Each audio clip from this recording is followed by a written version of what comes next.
Hello my dear students and welcome to my channel. आज इस lecture में हम क्लास 10 फिजिक्स का second chapter work energy and power को पढ़ने वाले हैं और ये हमारा थर्ड लेक्चर है। इसके प्रीवियस 2 लेक्चर्स को अगर तुम नहीं देखे हो तो पहले उन दोनों लेक्चर्स को देख लो, then you come to the third lecture. इसके प्रीवियस दोनों लेक्चर्स में हमने क्या फॉर्मूलाज को पढ़ा था उसको एक बार रिवाइज कर लेते हैं। The first formula that we have studied is for work done. क्या फॉर्मूला था? Work done is equals to F S cos theta. ये बेसिक फॉर्मूला है वर्क निकालने का। एक और फॉर्मूला हमने पढ़ा था, work done by the force of gravity. Gravity force के द्वारा वर्क डन का फॉर्मूला क्या होता है? M G H. ठीक है, तो ये एम जी एच कोई अलग फॉर्मूला नहीं है, ये एफ एस कॉस थीटा से ही हमने एम जी एच को डेराइव किया था। प्रीवियस लेक्चर में इसको हमने डिटेल में डिस्कस किया था। एक और फॉर्मूला हमने पढ़ा था, power equals to work done by time. यानी अगर वर्क डन को टाइम से डिवाइड कर देते हैं तो मुझे क्या मिल जाता है? पावर मिल जाता है। ठीक है, ये तीनों फॉर्मूलाज आई होप तुम लोग अच्छे तरह से याद कर लिए हो। इसी पर बेस्ड आज हमारा फर्स्ट क्वेश्चन है। आज का जो लेक्चर है वो न्यूमेरिकल बेस्ड लेक्चर है, इसीलिए मैं जैसे जैसे न्यूमेरिकल्स बता रहा हूँ तुम पैरेलली अपने कॉपी में उसको करते जाओ, then only you will be able to understand it properly. A boy of mass 40 kg, एक लड़का है उसका मास 40 kg है, climbs up a flight of 30 steps each of 20 centimetre high. वो 30 सीढ़ियाँ चढ़ता है और हर एक सीढ़ी का हाइट 20 सेंटीमीटर है। ठीक है, इन 2 मिनट्स, 2 मिनट में ये काम करता है। And a girl of mass 30 kg, एक लड़की है उसका मास कितना है? 30 kg है। She does the same thing in 1.5 minutes. वो भी 30 सीढ़ियाँ चढ़ती है जिसमें हर एक सीढ़ी का हाइट 20 सेंटीमीटर है और वो ये काम कितना समय में करती है? 1.5 मिनट्स में करती है। Compare the work done and the power developed by them. सबसे पहले मुझे क्या निकालना है? दोनों का पावर का रेशियो निकालना है, क्योंकि दोनों का वर्क का रेशियो निकालना है। First part is saying what? Compare the work done, है ना। तो यानी वर्क डन दोनों का कितना है उसका रेशियो निकालना है, कंपैरिजन करना है। यानी W1 बाई W2 मुझे करना है। W1 is the work done by the boy, W2 is the work done by the girl. अब वर्क डन का फॉर्मूला क्या बताया था मैंने? MGH। अभी जस्ट मैंने डिस्कस किया था ना थोड़ी देर पहले, और प्रीवियस लेक्चर में भी मैंने इसको डिटेल में पढ़ाया था। तो मास दिया हुआ है बॉय का भी गर्ल का भी, जी भी दिया हुआ है क्वेश्चन में, देखो लिखा हुआ है ना g, take g equals to 10 metre पर सेकेंड स्क्वायर। और एच हाइट, कितना हाइट उन लोगों ने चढ़ा ये भी दिया हुआ है क्वेश्चन में। तो हम इजीली वर्क डन दोनों का निकाल सकते हैं। तो बॉय का वर्क डन के लिए हमने M1GH लगाया, क्योंकि बॉय का मास को हमने M1 मान लिया और G दोनों के लिए कॉमन है इसलिए G यूज किया, और हाइट भी दोनों ने सेम हाइट को ट्रैवल किया इसलिए H यूज कर दिया। और W2 is the work done by the girl, that is M2GH। अब GH कैंसिल हो गया, क्या बच गया? M1 by M2। दोनों का मास का वैल्यू हमने पुट किया 40 और 30 क्वेश्चन में गिवन है, तो हमारा रेशियो कितना आ गया? 4:3। यानी वर्क डन का जो रेशियो है work done by the boy is to work done by the girl, the ratio is 4:3। तो हो गया। अब नेक्स्ट पार्ट क्या है? पावर डेवलप्ड बाय देम का कंपैरिजन करना है। तो पावर का क्या होता है? Power is work done by time. Work done तो निकल गया, टाइम निकालना है मुझे, और टाइम को डिवाइड कर देना है तो मुझे निकल जाएगा पावर का रेशियो। तो पावर P1 क्या डिनोट कर रहा है? Power developed bye the boy. And P2 क्या डिनोट कर रहा है? Power developed bye the girl. तो P को कैसे लिखेंगे? वर्क डन बाय टाइम, यानी W1 बाई T1, और ये भी work done by time W2 by T2। इसको रीअरेंज किए तो क्या हो गया? W1 by W2 into T2 by T1। Values को पुट किया हमने और हमारा क्या फाइनल आंसर आ गया? 1:1। ठीक है, तो ये पावर का रेशियो है। I hope it is very simple.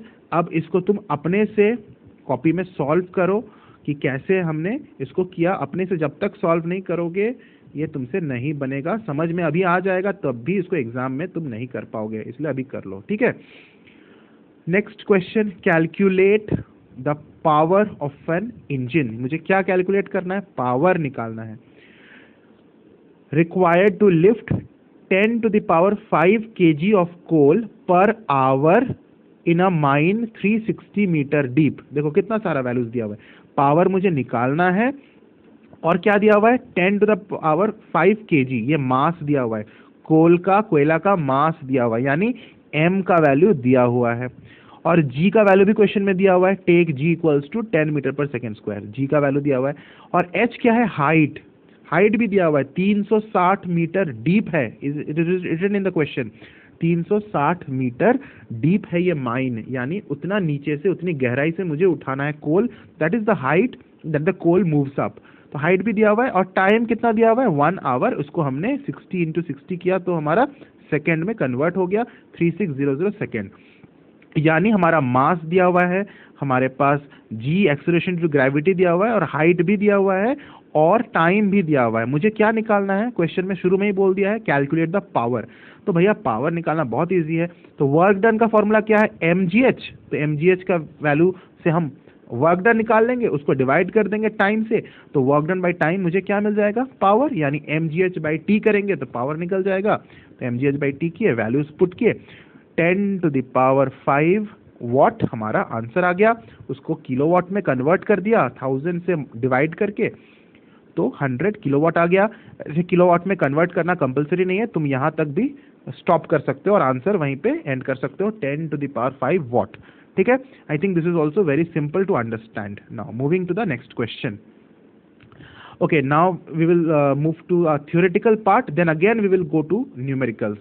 Okay, यहाँ तक जो दो न्यूमेरिकल्स हमने किया, पहले इन दोनों न्यूमेरिकल्स को वीडियो को पॉज करके अपने कॉपी में बनाओ, बनाने के बाद ही नेक्स्ट वीडियो को फिर रेज्यूम करो, ठीक है। This is the correct way of studying, और मैं जैसे जैसे बोल रहा हूँ उस इंस्ट्रक्शन को प्लीज फॉलो करो, then only will be beneficial. Okay, now mechanical energy क्या होता है, ये नया टॉपिक नहीं है, क्लास 9th में, क्लास 8th में तुमने पढ़ा था। There are 2 types of mechanical energy, potential energy and kinetic energy. जब बॉडी रेस्ट में है तब उसमें जो एनर्जी पोजेस किया हुआ है उसको बोलते हैं पोटेंशियल एनर्जी, और मोशन के द्वारा उसमें जो एनर्जी है उसको बोलते हैं kinetic energy. Now so very simple definition, potential energy क्या होता है, the energy possessed by a body at rest. ये वर्ड इंपॉर्टेंट है, रेस्ट, क्योंकि बॉडी रेस्ट में है ड्यू टू इट्स पोजीशन, उसके पोजीशन के वजह से और साइज एंड शेप के वजह से उसमें जो एनर्जी है उसको बोलते हैं पोटेंशियल एनर्जी। मान लो कि कोई पत्थर किसी हाइट पे रखा गया है, जमीन से कुछ ऊंचाई पर रखा गया है, एच हाइट पे रखा गया है, जमीन पर नहीं है, कुछ हाइट पर उसको रखा गया है, तो उसमें कौन सा एनर्जी होगा, पोटेंशियल एनर्जी होगा, क्योंकि वो रेस्ट में है और उसका पोजीशन के वजह से उसमें एक एनर्जी है, पोटेंशियल एनर्जी है। और शेप एंड साइज के वजह से भी पोटेंशियल एनर्जी आ सकता है। मान लो तुम्हारे पास एक स्प्रिंग है, तुमने स्प्रिंग को कंप्रेस करके रखा हुआ है, तो उसमें कौन सा एनर्जी स्टोर्ड किया हुआ है, पोटेंशियल एनर्जी तुमने स्टोर कर दिया, क्योंकि जैसे ही तुम स्प्रिंग को छोड़ोगे वो वापस अपना ओरिजिनल शेप में आने का कोशिश करेगा, इसीलिए उसमें कौन सा एनर्जी है, पोटेंशियल एनर्जी स्टोर किया हुआ है। सिमिलरली अगर तुम्हारे पास स्पंज है, स्पंज को तुमने कंप्रेस करके रखा हुआ है, दबा के रखा है, जैसे ही स्पंज को छोड़ोगे then again it will try to come back to its original shape. तो जब तुमने उसको कंप्रेस किया हुआ है तब उसमें कौन सा एनर्जी स्टोर्ड है, पोटेंशियल एनर्जी, यानी उसका size and shape, rather distorted size and shape and its position, दोनों चीज पर डिपेंड करता है पोटेंशियल एनर्जी। तो टाइप्स ऑफ पोटेंशियल एनर्जी की बात करेंगे तो दो तरह का पोटेंशियल एनर्जी होता है, gravitational potential energy and elastic potential energy. तो इसके बारे में मैंने अभी जस्ट बताया तुम लोगों को कि दो तरह से पोटेंशियल एनर्जी को हम कह सकते हैं कि पोटेंशियल एनर्जी बॉडी में है। एक है कि अगर उसको जमीन के ऊपर किसी हाइट पर उसे रखा गया है लेकिन उसका शेप डिस्टॉर्टेड नहीं है, शेप को हम डिस्टॉर्ट नहीं किया, बस जमीन की कुछ हाइट पर है, तब उसमें कौन सा एनर्जी होगा, ग्रेविटेशनल पोटेंशियल एनर्जी होगा। दूसरा केस क्या है कि उसको हम हाइट पर नहीं रखे हैं, सिर्फ उसका शेप को हम डिस्टॉर्ट करके रख दिए, जैसे रबर बैंड को स्ट्रेच करके रखे हैं, स्प्रिंग को कंप्रेस करके रखे हैं, या स्पंज को हम कंप्रेस करके रखे हैं, तो उसमें कौन सा एनर्जी स्टोर्ड होगा, इलास्टिक पोटेंशियल एनर्जी स्टोर्ड होगा। यानी gravitational potential energy is the potential energy stored in the body due to its height above the ground, and elastic potential energy is the potential energy in the body due to its deformed shape। ठीक है, यही basic difference है। वैसे इस पर theoretical ही इस पे questions बनते हैं, इस पे प्रैक्टिकल या numerical questions elastic potential energy पर नहीं है तुम लोग के सिलेबस में, लेकिन ग्रेविटेशनल पोटेंशियल एनर्जी पर न्यूमेरिकल क्वेश्चंस है और उसका फॉर्मूला भी तुमको याद करना है। अब देखो क्या है ग्रेविटेशनल पोटेंशियल एनर्जी का formula, mgh। Gravitational potential energy का सिंबल क्या है, कैपिटल यू, यानी capital you which is gravitational potential energy. देखो एनर्जी है, माइंड यू, ये एक एनर्जी है। ग्रेविटेशनल पोटेंशियल एनर्जी का फॉर्मूला क्या है, mgh। थोड़ी देर पहले मैं बताया था work done by gravitational force का भी फॉर्मूला mgh होता है। तो वर्क और एनर्जी दोनों तो सेम चीज है, इसीलिए mgh दोनों का ही फॉर्मूला है, इसमें कोई कंफ्यूजन नहीं होना चाहिए। चाहे हम बोले ग्रेविटेशनल पोटेंशियल एनर्जी, चाहे हम बोले work done by gravitational force, दोनों का फॉर्मूला mgh ही होगा, इसका याद रखना। सिंबल क्या है ग्रेविटेशनल पोटेंशियल एनर्जी का, कैपिटल यू। इस फॉर्मूला को याद कर लेना। नेक्स्ट टाइप का जो मैकेनिकल एनर्जी है क्या है, काइनेटिक एनर्जी, जो किस वजह से होता है, बॉडी में मोशन जब रहता है तब होता है। The energy possessed by a body due to its state of motion, not rest, motion, is called kinetic energy. उसका फॉर्मूला क्या है, हाफ mv²। इसको अभी रट लो। तो पोटेंशियल एनर्जी का फॉर्मूला, यू का फॉर्मूला mgh, और काइनेटिक एनर्जी का फॉर्मूला हाफ mv²। अब इसको भूलना नहीं है, इसको अभी इसी वक्त रट लेना है इन दो फॉर्मूलाज को, ठीक है। इस पर बेस्ड आज हम कुछ न्यूमेरिकल्स करेंगे। तो काइनेटिक एनर्जी किन फैक्टर्स पे डिपेंड करता है, मास ऑफ द बॉडी पे डिपेंड करता है और वेलोसिटी ऑफ द बॉडी पे डिपेंड करता है। फॉर्मूला में ही दिख रहा है ना, मास है और वेलोसिटी है। तो कोई अगर तुमसे पूछ दे what are the two factors on which kinetic energy of the body depends, तुम बोलोगे kinetic energy depends on the mass of the body and the velocity of the body, rather the square of the velocity of the body. Velocity पे square है, square of the velocity of the body. अब अगर कोई पूछ दे what are the factors on which potential energy of the body depends, तो potential energy का formula mgh होता है, यानी मास पे डिपेंड करता है, एक्सेलरेशन ड्यू टू ग्रेविटी पे डिपेंड करता है, और हाइट अबव द ग्राउंड पे डिपेंड करता है। क्या डिपेंड करता है, पोटेंशियल एनर्जी। और काइनेटिक एनर्जी मास और वेलोसिटी के स्क्वायर पे डिपेंड करता है। दोनों फॉर्मूला क्लियर हो गया, याद हो गया। Moving to the next part, relationship between kinetic energy and momentum. देखो ये क्वेश्चन जनरली तो नहीं पूछा जाता है ये डेरिवेशन, लेकिन कभी कभी हो सकता है 2 मार्क्स का 3 मार्क्स का क्वेश्चन पूछ भी दे, इसीलिए बुक में है we will study the derivation. Although again I am telling you कि आईसीएसई जनरली डेरिवेशन को अवॉइड करता है, जनरली वो एग्जाम में नहीं पूछता है, बट हु नोज कभी पूछ देगा। तो for the safety purpose let us study now. Kinetic energy का फॉर्मूला क्या है, हाफ mv²। आई होप याद हो गया होगा। और मोमेंटम, मोमेंटम का क्या सिंबल होता है, p होता है ना, स्मॉल p। क्या होता है फॉर्मूला मोमेंटम का, mv। ये फॉर्मूला तुमने कब पढ़ा था, याद करो तो, किस क्लास में तुमने पढ़ा था, क्लास 9 में पढ़ा था तुमने, ठीक है। क्लास 9 में जब चैप्टर पढ़ा था तुमने मोशन इन वन डायमेंशन, उस चैप्टर में लीनियर मोमेंटम टॉपिक को तुमने पढ़ा था, उसमें p = mv ये फॉर्मूला पढ़ा था। यानी मास ऑफ द बॉडी और वेलोसिटी ऑफ द बॉडी का प्रोडक्ट कर देंगे तो उसको हम क्या बोलते हैं, मोमेंटम। तो यही मोमेंटम और इस काइनेटिक एनर्जी के बीच क्या रिलेशन है ये हम निकालने वाले हैं। तो पहला इक्वेशन क्या लिखा हुआ है, k = हाफ mv²। अब p = mv। हमने क्या किया, ये जो फॉर्मूला है p = mv, वहां से मैंने v को सब्जेक्ट बनाया, तो क्या आ जाएगा, v = p/m। लिख सकते हैं डेफिनेटली, p/m हो जाएगा, v = p/m। इसी v को हम कहाँ सब्स्टिट्यूट करेंगे, काइनेटिक एनर्जी का फॉर्मूला में, यानी v² के जगह हम क्या लिख देंगे, p/m का होल स्क्वायर, क्योंकि हमने वहां पे अब v के जगह p/m का होल स्क्वायर रख दिया। इसको सॉल्व करने से हमारा p²/2m आ जाएगा, यानी काइनेटिक एनर्जी = p²/2m। उसको और थोड़ा सा हम इधर उधर शिफ्ट करेंगे तो क्या आ जाएगा, p² = 2mk। ये तो शिफ्ट करना तुम्हारा बहुत इजी चीज़ है, ये इस पे हम नहीं डिस्कस कर रहे हैं कैसे हमने p² = 2mk यहाँ से यहाँ शिफ्ट करके बना दिया। और फिर हमने ये जो स्क्वायर है p के ऊपर, उसको अगर आप उधर भेजेंगे तो स्क्वायर रूट बन जाएगा 2mk के ऊपर, तो p = √2mk। I hope this equation is clear to you. This equation gives the relation between kinetic energy and momentum. तो ये फॉर्मूला याद रखना, बेसिकली ये फॉर्मूला याद रखना, p = √2mk या फिर k = p²/2m।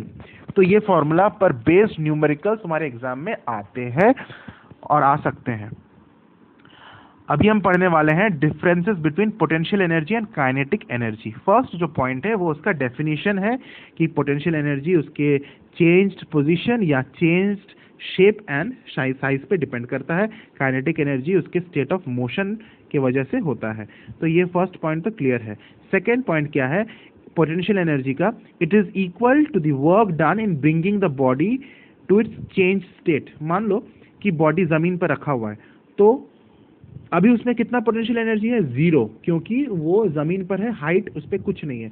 पोटेंशियल एनर्जी का फॉर्मूला क्या होता है, mgh होता है ना। तो हाइट अगर 0 रहेगा तो entire thing will become 0 because mg into 0 is 0, यानी हाइट अगर 0 है तो पोटेंशियल एनर्जी भी 0 हो जाएगा। अब मान लो मैंने कुछ वर्क डन किया, वर्क डन करके पत्थर को ऊपर लेकर गया हाइट h पर, सेम पत्थर को, ठीक है। तो ये जब पत्थर ऊपर चला गया हाइट h में, थोड़ा अलग दिख रहा है पत्थर बट डजंट मैटर, तो इधर हाइट में जब ऊपर में मैं इसको लेकर चला गया तो उसमें मुझे वर्क डन करना पड़ा कुछ, तो जितना वर्क डन मैंने किया उतना ही अमाउंट ऑफ पोटेंशियल एनर्जी इसमें स्टोर्ड हो जाएगा। अगर मैंने 10 जूल का वर्क करके मैंने इस पत्थर को इस हाइट पे ले गया तो इसमें कितना amount of potential energy stored होगा, 10 जूल ही स्टोर्ड होगा। वही चीज लिखा हुआ है सेकेंड पॉइंट में। काइनेटिक एनर्जी का क्या है, it is equal to the work done that it is equal to the work that a moving body can do before coming to rest.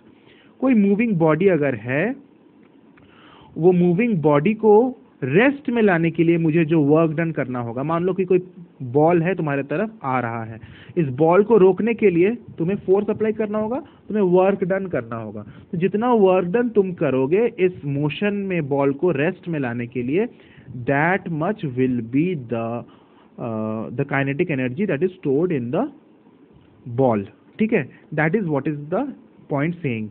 Third point क्या बोल रहा है, it can change only in the form of kinetic energy. Potential energy सिर्फ kinetic energy में ही change कर सकता है, लेकिन काइनेटिक एनर्जी किसी भी दूसरे फॉर्म ऑफ एनर्जी में चेंज कर सकता है। फॉर एग्जाम्पल, एक पत्थर है, पत्थर हाइट पे रखा गया है, तुम उसको पकड़े हुए हो किसी हाइट पर ऐसे हाथ से, तो उसमें कौन सा एनर्जी स्टोर्ड है, पोटेंशियल एनर्जी है, क्योंकि उसको हाइट पे रखा गया।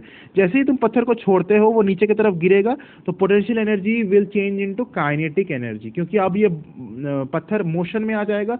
जब वो गिर रहा होगा तो उसमें काइनेटिक एनर्जी आ जाएगा। That means potential energy has change to kinetic energy.